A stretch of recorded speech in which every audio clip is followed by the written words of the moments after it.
Welcome to the Artful Teaching Podcast. I'm Callie Flox, and I'm here today with Brenda Beal and Heather Sundell. Welcome. So glad you're here. So glad to be here, Callie. My name is Brenda Beal, and I'm the program coordinator for the Native American Curriculum Initiative, which is part of the BYU Arts Partnership. And I'm Heather Sundell, and I'm a writer and editor with the Native American Curriculum Initiative. In the Native American Curriculum Initiative, we've been working for the last 3 years to create a culture that's inclusive and respectful, where we can collaborate on building lesson plans that include the Native voice. We started by Brenda saying to the Native tribes, what would you like the children of Utah to know about your tribe? And brought in teaching artists to work with those representatives of the Native tribes to create lesson plans that earn their tribal seal of approval. Within that process, while we've been doing that, we have identified principles of our culture that have evolved as we've worked together. And we sat down and wrote out, what are the rules we've learned to follow? What has our experience taught us about what has become our key principles for working together in this partnership? And today we're going to introduce to you our 7 principles that have evolved so far as our code of conduct and our philosophy for how we engage in this initiative. First and foremost is the principle in the story that I just told. We want to embrace partnership and reciprocity. So going to the tribes and asking them, what can we do for you? What do you want the children to learn, and how do we meet your needs? We had an incredible experience happen with the Northwestern Band of the Shoshone people. They had a need during the winter of the pandemic before the vaccines came out. They had an annual event that they wanted their people to attend. Brenda, will you remind us what they asked us to do? Yes, we got a call from Patty Timbimboo Madsen, who said that because of the pandemic, they would not be able to have their annual commemoration where they were able to invite all of their tribal members to the Bear River Massacre monument and do a special ceremony. And so they asked us if we knew of anyone that could film the ceremony or the commemoration so that they can put it online and have their tribal members still be a part of this important part of their history.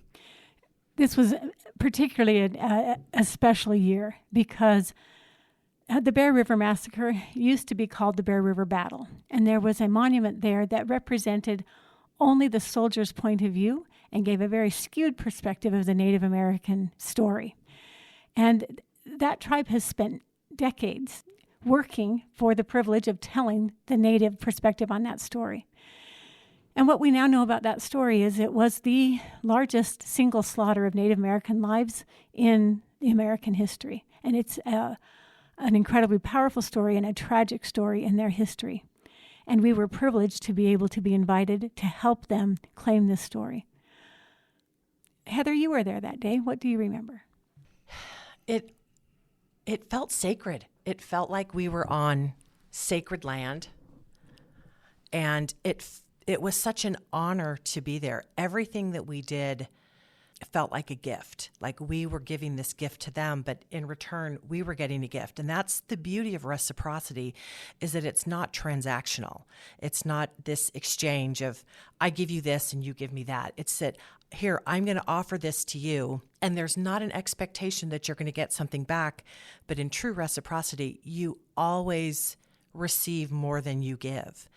And sometimes it's even just what happens to you internally as you give. I mean, watching, there was music, they read the names of the people who had died, and it changed all of us. I mean, all of us came away different people. And so we were given a gift without anything being handed to us. So reciprocity really is this amazing principle that we have. When Brenda brought this idea to me that we'd been requested to provide this filming, they, it was during COVID, so things were precarious. Who could travel and what were we allowed to do? They offered to pay us to do that. And as the director, I thought this is an opportunity for us to show our commitment to their goals. And it was such a privilege to be in a place to say, no, we want to do this as a gift for you. And the question was asked, but is this worthy of your money? And my heart just resounded with this is an opportunity and a privilege to be able to come in and make some restitution and demonstrate our commitment to them. And in this moment, we had the money to put behind our words and our hearts to demonstrate our commitment to them. And what a privilege to experience that reciprocity. And having made that decision and then attending that day, I was so humbled to be able to have the privilege to have something to offer. What really struck me was this was the beginning of 2021. And it was the first year that the Shoshone had purchased back the land where this massacre occurred. So for the first time since the massacre, we were standing on Shoshone land with a title and deed according to the white man's system. And I'm so grateful I didn't miss that moment.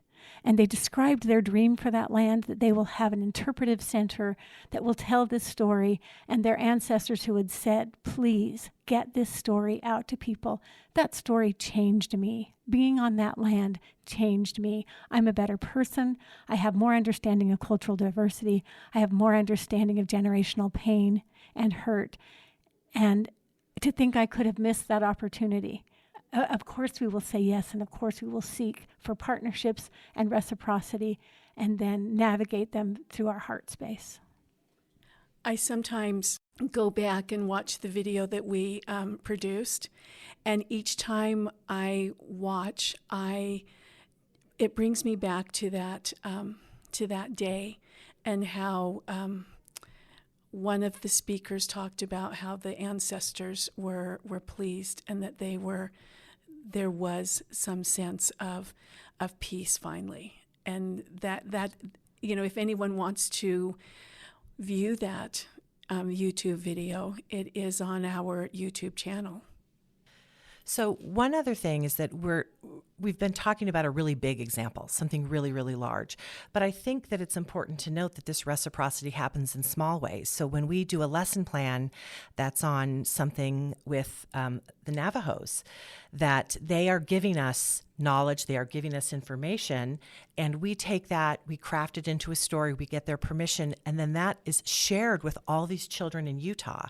And so this, again, it's not transactional. It's not the Diné gave us something and then we give them something back in kind in exchange. It's they share something with us and then we share something with someone else. And then the beauty of reciprocity is who knows what those children are going to do with that knowledge, that they in turn are going to translate that into a gift, into some type of awareness with other people. Maybe they'll pass it on to their children. And so the Bear River Massacre is a really large example, but it happens in teeny tiny little ways of connectedness through reciprocity. Excellent point. And this is based on the principles of partnering that we know. And when Brenda was first hired to do her position, it was a privilege to be able to share with her the BYU Public School Partnership's definition of partnering, which is that the needs of each group partnering are met. No one is subservient to someone else. That we serve each group simultaneously in true partnership and in true collaboration. And you can hear more about that in our previous episode. So now moving on to our second principle, knowing your own culture. Sometimes we can't respect someone else's culture because we don't think about what's my culture and who am I within my culture? And we hear people say, but wait a minute, what about me? Well, take the time to ask, what about you? What do you need to know about your culture so you can really know who you are, so you can confidently stand in your own shoes while you're learning about other people's culture? So I can speak to this as someone who comes from an indigenous culture. I'm Navajo Diné. I was raised on the reservation, but there are many indigenous children who are off the reservation who probably don't know too much about their culture, and yet they know that they are different. Their skin color is different, and what they're being taught they find it hard to find themselves in many of the lessons, in many of the history, and how it's taught to them. And so for them, that can cause some sense of lack of identity, especially for children who are Native and who are going to school in urban settings. And so definitely I think it's important that teachers recognize that everyone has culture and their culture needs to be represented in classrooms. So something funny happens. Whatever is the dominant culture becomes the background. It's like background noise. And so a lot of people, if you are part of the dominant culture, you may find yourself saying, well, I don't really have culture. I'm just normal. And you just think that it doesn't really exist, but that's not true. Everyone has culture. And there's many layers of culture. You have the heritage of where, because if you're white and living in the United States, you didn't come from here. You came from somewhere else originally. So you have this heritage of my ancestors are Scottish or my ancestors are Norwegian.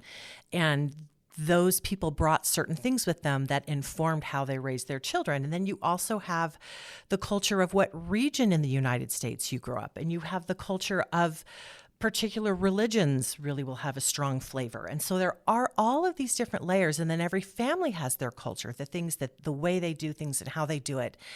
And something we're finding, I'm currently in a master's program in marriage and family therapy. And in almost every single one of the founders, the therapy groups that we study, they talk about intergenerational trauma or intergenerational patterns. These things are handed down, whether you realize it or not, that they look at least 3 generations. And so there is impact from where you come from, even if it's absent in the sense that it has not been explicitly fleshed out or painted, it doesn't mean it's not there. And so something that we do is we really encourage everyone, every child, to explore what is their family's culture, what are the things, what are their traditions, what are their values, and how do they celebrate them? And as you become more aware of your own family, your own group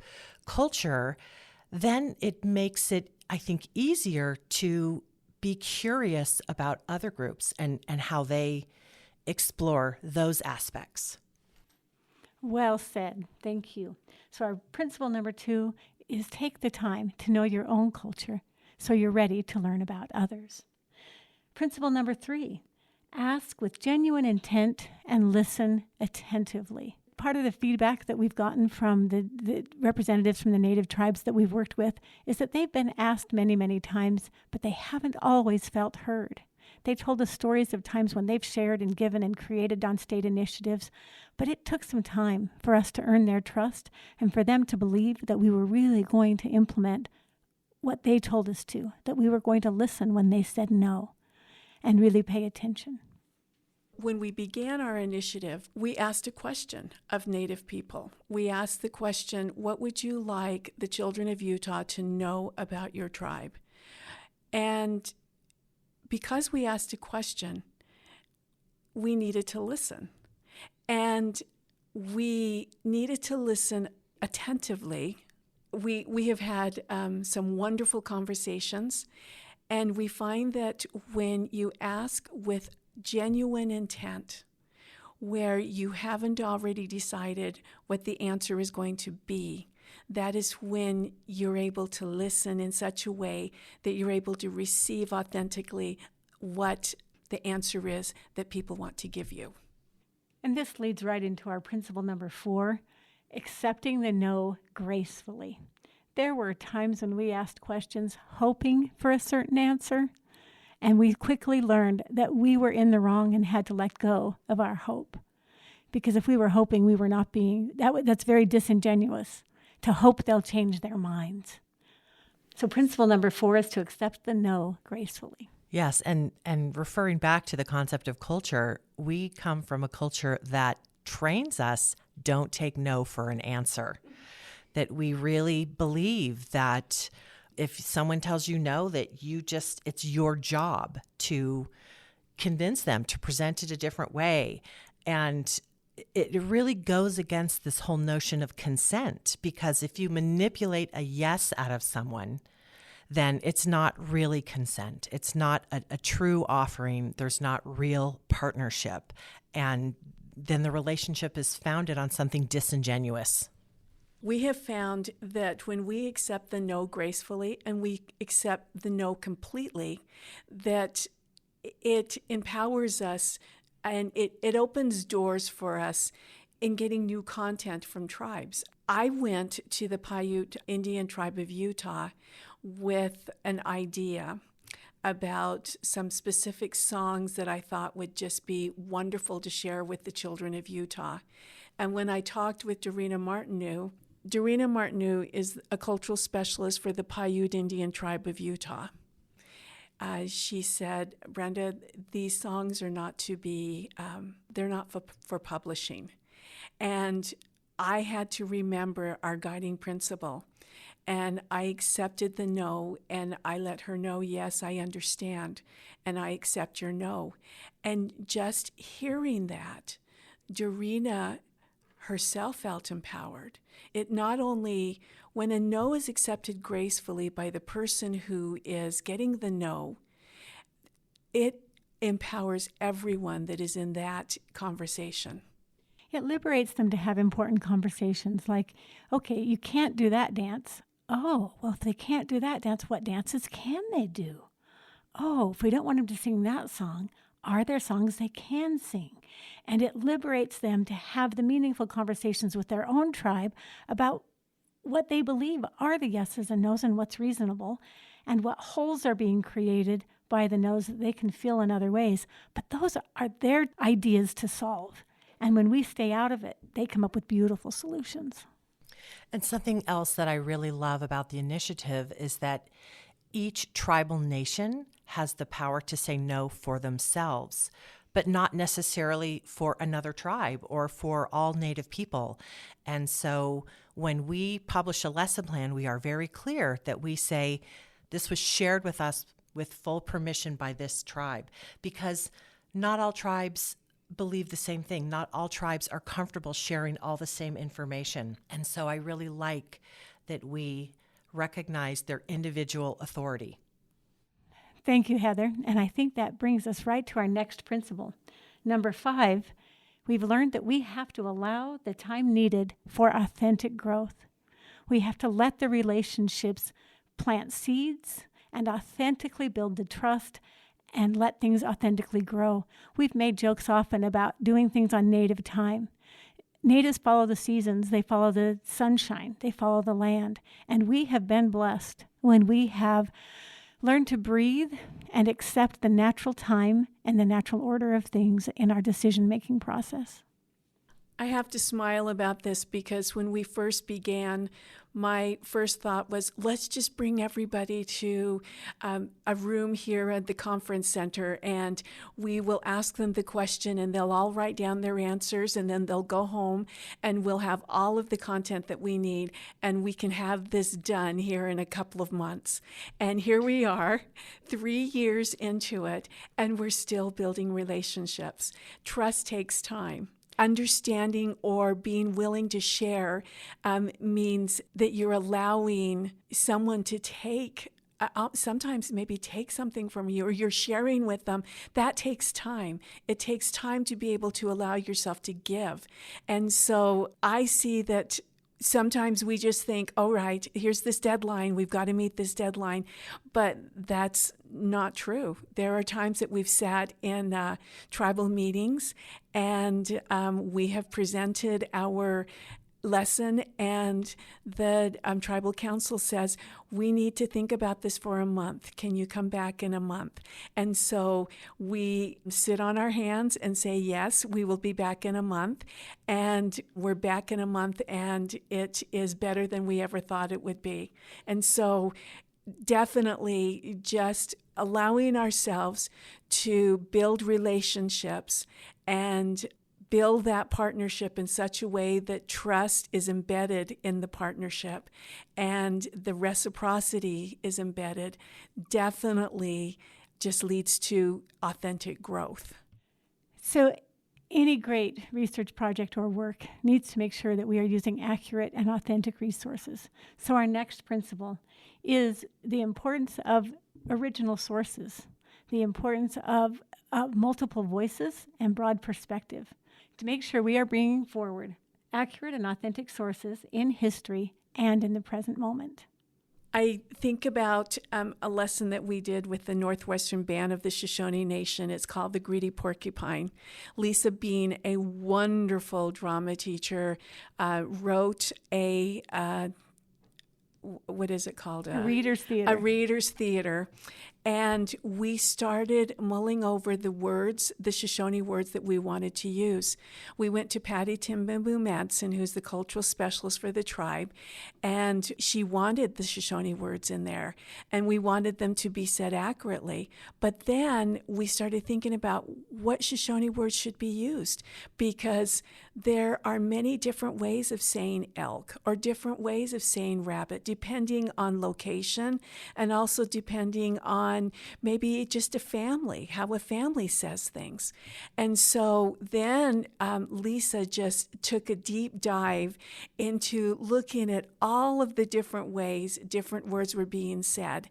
And we even went to the University of Utah Shoshone Language Project, and we started looking at these authentic sources. But in the end, Patty said, let's talk to Rios Pacheco. He is an elder in our tribe, and let's use the words he wants us to use. And so though we had all of these other authentic sources, primary sources, the reliable or the authoritative voice that we listened to was the elder of the tribe, Rios Pacheco. And he shared with us what words we should use. And we even recorded him saying those words so that the children of Utah could hear the words, listen to them from an elder from the tribe. So to us, that just helped our lesson be so much richer. Great example. So another example along this line is that one of our BYU professors named Jeff Noakes, he had done a comprehensive history on the Bear River Massacre and the history of that event. And as I read his resources when we participated in that, I realized how many of the original sources had a skewed point of view, that the settlers' point of view, the military's point of view compared to the native point of view. And I really learned the importance of when do we have as many native stories as we have the military side of the story, and what were the settler side of the story and the other people? What were the skirmishes that they were claiming happened, before this confrontation? So even authentic sources have to be balanced with wisdom and knowledge of perspective. And Jeff Noakes' work, researching all of that, I really learned the importance of that. Brenda, you were doing a lesson and you came across a source, an interview with a Navajo weaver named Lorraine Mariano. And we were just fascinated by her. We could recognize the authority and the authenticity in her voice. And we just got a little bit obsessed and decided that we needed to try to seek her out and ask her our questions and get information. And Brenda worked her Diné connection magic, and her daughter Lorraine lived on the reservation, and her daughter, who was in Montana, came and picked her up in the middle of COVID, wanted to bring her back with her, and they agreed to stop in Provo, Utah, where we are, and allow us to interview her. And the whole interview was done in Navajo, so I have no idea what was said, but I could tell by body language and laughter and expressions that there was so much knowledge and so much joy about weaving, about her life, about her heritage, that was being passed to Brenda as I recorded. And we were going to meet with her on her way back. And we couldn't do that because within 2 weeks, she had passed away from COVID. And I always look back on that, and I am so grateful that we made that extra effort, that we sought out that authentic voice, that we weren't content to just read about it in a magazine. And we have this treasure trove of riches that we can share with other people. The Native tribes were hit very hard from COVID. And when you have a culture that's passed on by oral tradition, the loss of those key elders is significant. And we can hardly even relate to the leadership and the wisdom that's lost. And that some of these tribes have really been devastated during this pandemic. And yeah, a lot of tragedy and suffering with that within the reservations. And it was a gift to us to be able to get all this, but we in turn gave all of the transcript back to her family and her community, who were unbelievably grateful to then have that resource. Again, it's this reciprocity. It's not, okay, we're going to do this for you and you're going to do this for us. You do something and you don't know what will come back. You throw it out there and you trust that goodness will come back from it. And it does, time and time again, in greater proportions than you could ever have imagined, and in greater ways than you could have imagined. It's interesting that you bring up Lorraine Mariano, because her children still pass through here, going back to the reservation, and or going back to the Navajo Nation. And when they do, they will text me and I will meet them on Highway 6. And we're still building a relationship because of Lorraine. And it's healing for them, and it's healing for us also, just to see that Lorraine has that she's still building relationships, even if she's not here on this earth. Thank you. So our last principle is the overarching idea that gives us grace in this process. We're all going to make mistakes. So our last principle is to assume goodwill and learn from our mistakes. And we gently inform each other of new information so that we can learn to do it better. We know with a surety we're going to make mistakes. Our partners are going to make mistakes.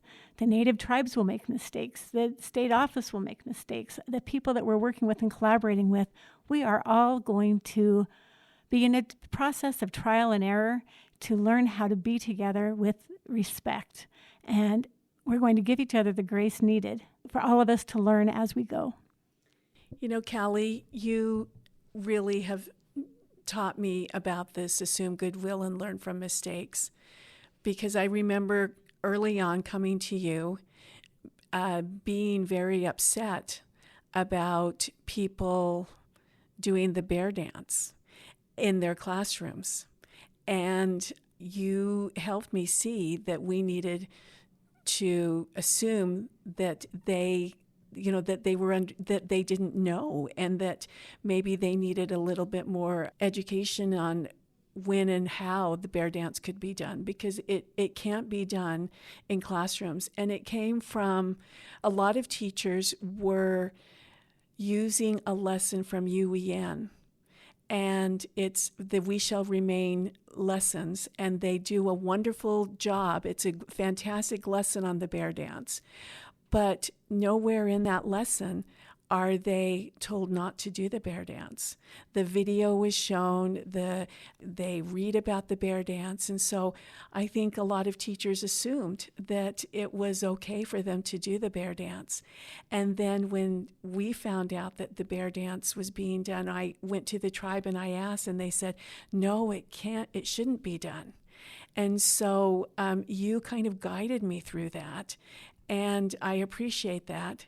Another person that I feel like is a wonderful example is Greg Smoke, who I know that he's with the American West Center, who published the We Shall Remain lessons. And we reached out to him. And here is this man who is a professor, who has done plenty of research and is very well known. And an expert in his field. And an expert in the field. And we tell him about what is happening. And instead of being upset or even being prideful or pushing back. He said, "How do we fix this?" And so I saw him just a couple of weeks ago, and he has written a disclaimer, and they're putting it on the lesson plan so that teachers can get a clearer idea of what they can and can't do, so that they can use that lesson with more confidence. And so, Callie, both you and Greg have been great examples to me of how to assume goodwill and to learn from our mistakes and move forward. We're all here to teach each other. And Brenda, you found some of those same concerns with the UEN website. And UEN is the Utah Education Network. And I was so pleased. I sat in on the meeting the first time you met with them and said, "Hey, I'd love to look at your website with you." And you showed them some of the things that they could improve, and they went, "Oh my goodness, in this day and age, of course we want to improve this." And they immediately took the time to meet with you and your associates and colleagues and make the changes to improve that website according to what we've learned in this decade. Yes, and I think that they are ready to launch the new landing page. We have worked with some wonderful partners, Wendy Atzett from the Division of Utah History, and Robert Austin, who is from USBE, the Utah School Board of Education, and Lisa Cohen, and Lisa with UEN. And we are so excited that the new landing page for American Indian Resources is going to be launched so that teachers can go to UEN and find resources that are accurate and authentic, that are in the present, and they can, start teaching about Native Americans with greater confidence. So our last principle of having goodwill and learning from our mistakes brings us right back to our number one, which is working in partnerships. How we maintain our partnerships and how we continue spreading the good word and encouraging other people across the country and around the world to apply these principles as they build respect and build relationships to move towards change and cultural understanding. This goodwill is what keeps our partnerships in place. I because I'm Navajo Diné, my mother was a weaver. I remember her setting up her loom. And as she would set up her loom, she would work on the warp, which are the threads that go up and down on the loom. And they're the ones they have to have the correct tension, and they are the ones that the weft or the fibers are woven through. And I always think about our guiding principles as the warp of the tapestry that we are weaving. That the guiding principles are what we weave every part of the Native American Curriculum Initiative through, whether it's working with artists or working with tribal nations or even working with other partners like UEN or USBE. It is through these guiding principles that we're able to weave our initiative, or we're able to weave through these guiding principles in such a way that we feel like we're amplifying Native voices and we're doing things in reciprocity. For me, that's the way I look at it. So every time we start something, let's just take our evening for artists just this past Monday. I think about that evening as a thread in our initiative, and I try to look at these guiding principles and keep them in mind as I interact. And we had a successful time because of that. Thank you, Brenda. I hope our listeners will remember the loom that we're weaving and creating. And I hope our guiding principles will help others move forward, weaving a tapestry of understanding and great relationships in cultural situations. Thanks for joining us.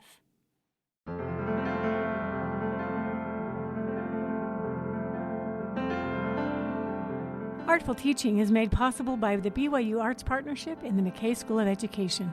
Thanks to James Houston for editing this podcast. Music was generously provided by Connor Chi, a Navajo Diné composer and performer. And special thanks to all of the teachers who are changing lives every day while serving in schools. If you like what you heard, please leave us a review. You can find all the show notes for this episode and more resources at advancingartsleadership.com. And don't forget to check out our tribe-approved lesson plans on the website as well. I'm Heather Francis.